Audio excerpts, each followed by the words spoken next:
From Fox 55 Sports, Sports Director Justin Prince, Elijah Collins. With the area's most local sports, this is The Locker Room.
We say good evening to you all. Welcome inside the locker room. He is Elijah Collins. I am Justin Prince.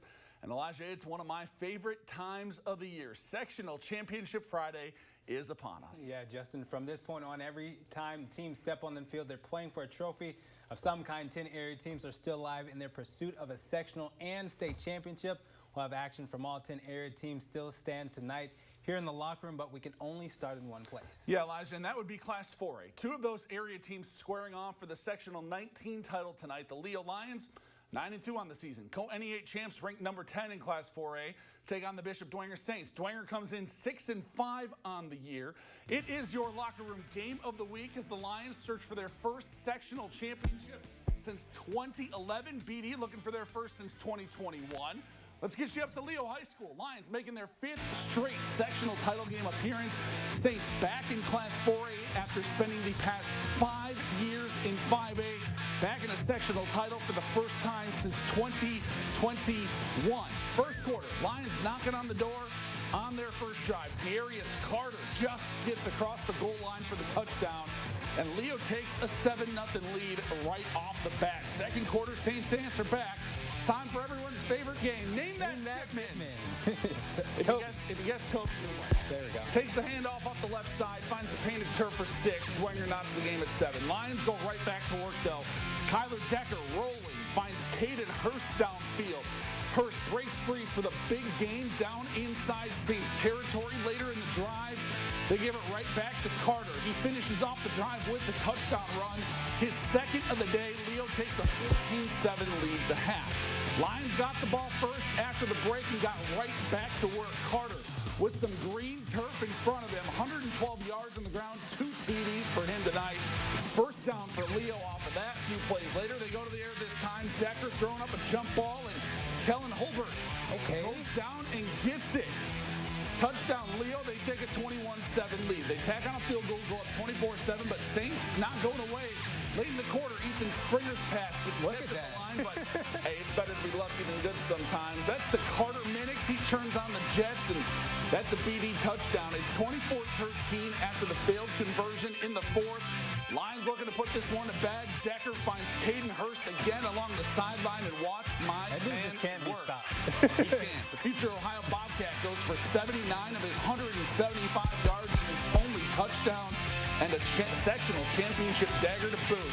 Lions win the sectional title 31-13, their first since 2011. It was great. I mean, we worked to this all summer, all season. Everybody was grinding to get to this place. Came short a lot, but we did it this year. The seniors, everybody's been on every single one of those teams that we came up short, and we didn't want to feel that again. We had the talent and we got it done. It's hard to win. It's hard to win a section. You got to play great for 3 weeks in a row. And we got a few breaks. Last week was an unbelievable game, and we're fortunate. We're happy. Shout out to the Lions. So they are going to get the winner of the sectional 20 title game next week in regionals. That game between undefeated Mississinewa and Kokomo tonight down in Gas City. Ole Miss built an early lead, trying to extend it before half, but Kokomo, other ideas. Andrew Parker with the big sack, but the Indians would be able to adjust. Nolan Quaterer evades the pressure, finds Elijah Monday showing out on a Friday. Proves very tough to tackle. Time running down in the half quarter. Throwing it deep here. Going to find Deacon Dilts. Look at the lefty, the southpaw. Dilts goes up and gets that one. Sets him up for a field goal. Sends Mississinewa into halftime with a 24-7 lead. Kokomo would rally late, but it wasn't enough. Ole Miss wins 31-24. They'll host Leo in regionals next week. Already up to 5A, Sectional 12, the Northside Legends with an easy route to the title game thanks to Bayer in round 1. Tonight they take on the Snyder Panthers. Panthers won the sectional title last year. See what they do this go around. First quarter, Snyder up big already. 3 touchdowns. Ryan Buchanan sneaks it in. His 3rd touchdown of the game already in the first quarter. Wow. PAT is good. They didn't come to play. 28-0 game. Later on, Northside trying to get things going. 2nd and 4 now. Ball in the 26. Jamari Pearson in some trouble. Unable to hold on to it. That's going to be a fumble. Snyder jumps onto it. So they're going to try and capitalize once again. This time, Panthers with the ball on the 36. Kieron Billingsley takes it to the left side. He's not greedy, though. Pitches it back to Ladonis Clopton. Gets run for a 25-yard gain, and just a couple plays later, let's go add another try. Billingsley sneaks it in. 35-0. Northside is going to try and do something. Their last attempt is going to be Tristan Newsome. He subs into the game. He's going to try and go in the air, but his pass is intercepted by Belo Brendan Logan. And go ahead and take that one to the house. He's going to play some baseball at the next level. He could play some football. He can do it all. He can play some football if he wanted. And the Panthers, back-to-back sectional titles once again. They get the dub 49-14. All right, the Panthers move on to face Mishawaka in the regionals next week. Cavemen beat Concord 20-14. That game will be at Mishawaka. All right, let's jump on up to Class 6A now. Sectional 2 title game. Warsaw coming off a 31-17 win over Carroll last week, eyeing their 2nd ever sectional title visit to Penn. But Penn's offense strikes the first big blow in the ball game. On their 3rd play from scrimmage, Nolan McCullough calls his own number, and there he goes. 53 yards for the touchdown. Penn takes a 7-0 lead in the first. Warsaw, doing what they do best. Death by 1,000 paper cuts. Grinds out a long possession. That's Reed Zollinger breaking a tackle, moving the chains on 4th down. Moves them into field goal range as we move to the 2nd quarter. Mason Smythe showing off the leg. Good for 46. Makes it 7-3 in the 2nd quarter. That was your score at half, but Penn starts the 2nd half with the ball, and McCullough provides another spark. Looking downfield, that's Elijah Coker with the 37-yard touchdown. Warsaw season comes to a close. Tigers fall 31-10. They finish the year 9-2. All right, so that's going to do it for classes 6A through 4A. We're going to take a quick break, though, but don't go anywhere. Still plenty more football on tap, including Class 3A through 1A. Adams Central eyeing a 3rd straight sectional. Plus, stops in Manchester, Bluffton, and Garrett. All that next in the locker room. This is the Locker Room. Hey, welcome back inside the locker room, everyone. Thanks for sticking with us. Let's get right back to football. Elijah, for the past 2 years, Adams Central has been the gold standard for area high school football teams. Yeah, Justin, the Jets haven't lost a regular season game in the past 3 years and have made back-to-back Class State 1A state title game appearances. Michael Mosier has his squad firing on all cylinders again as they look poised to make another deep run this fall. Yeah, the Jets eyeing a 3rd straight sectional title and 24th in school history, taking on Madison Grant tonight. Early in the first, AC with a 1-point lead, but Madison Grant came to play. Maverick Miller punches it in from 2 yards out.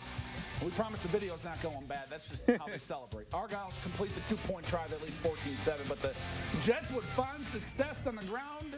Okay. And water is wet. Jack Hamilton breaks out the big run along the sideline. Big hit. Draws a penalty, too. That sets up Adams Central, and then it's Keegan Bloom, friend of the program. Get in, big fella. Just bullies his way, man. He does it to everybody. It's not even fair. It's not even fair. That's a touchdown. We're all tied up. Next drive, no need to mess with success. They go right back to the ground. Jack Hamilton again. Keep going, kid. Gets along the sideline, makes it 45 yards before stepping out of bounds, and then Hamilton keeps the ball moving, this time through the air. They can pass, too. And he can pass. 20 yards to Cam Smith. Jets take a 21-14 lead, and it was all AC from there. The defense locking down Madison Grant. This time, Hamilton getting the PBU pass breakup. MG doesn't score in their final three quarters either. AC rolls to another sectional title, 56-14. So the Jets going to get Carroll out of Flora in regionals next Friday night. Carroll takes down Tri-Central 42-0. That game is going to be down in Carroll.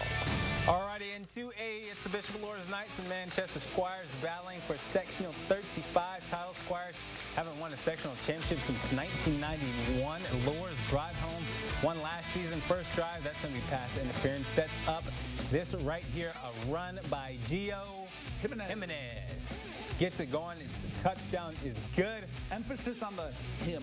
Jimenez. Him. Because he's him. Him. I see what you're doing there.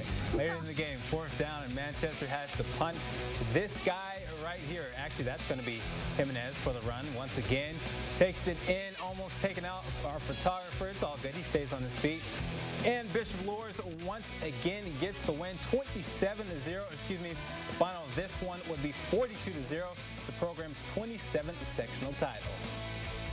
All right, so Lures is on to regionals. They're going to face the winner of the sectional 36 title game between Bluffton and Eastern at Fred Park Field tonight. Starting off in the first quarter, some good defense on both sides early on. Braxton Betancourt drops back, but taken down by multiple Comets. No score yet, and that would change very shortly after that. Later on, Tigers answering. Alex West takes down Eli Edward. Bluffton back on offense, and check out Tucker Jenkins. Popping off for us, a kid? big run. They just have a stable of running backs. Okay. Barreling over a couple guys, and that sets up Jenkins for another big run. This time, he's going to get himself into the end zone, and the Tigers are on the board. It's 7-0. On to the second quarter, they kept their foot on the gas pedal. This time, you're going to see Kamel Moore. Welcome back. He dealt with some injuries throughout most of the year. I know Bluffton's happy to have him back. I know he's happy to be back. He finds the painted turf. 14-0 later on. This time, you're going to see Betancourt taking it himself on the 1-yard line. The tush push.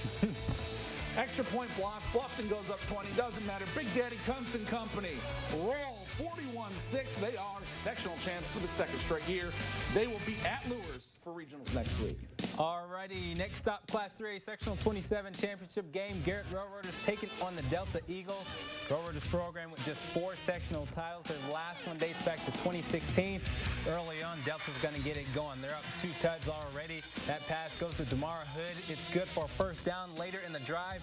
Edwards goes to the air once again. Che Ritchie, that's good for a 25-yard tud. PAT is good. It's 21-0 for the Eagles. All right, let's see what Garrett can do now. They got the ball. Sophomore Braden Newsbaum takes it to the left side. Chucks his way for a first down after the solid run there later in the drive. Garrett is going to go to Calder Hefty. Takes it, hands it off to Cam Rumble. That's good for a touchdown. It's 21-6. Why not go for the 2-point conversion? Here we go. Handoff. Goes to Rumble once again. Gets it in. It's 21-8, but the Railroaders unable to make the full comeback. They fall 21-15. They finish the season 6-6. All right, you see the stinger. You know what that means. It's time for our we got play tonight? of the night. And I think we're going to go right back up to Leo High School. Caden Hurst, Once again. the Ohio Bobcat, future Ohio Bobcat. Juke me. Makes a couple dudes miss along the sidelines, and it just has you can't catch me speed. Pretty much. 175 yards, a touchdown, and an interception for Caden today. Let's check out this play one more time. Watch this Breaks juke an move. ankle. Another. Juke me. Yeah, that's just how he does. Leo wins sectional champs for the first time since 2011.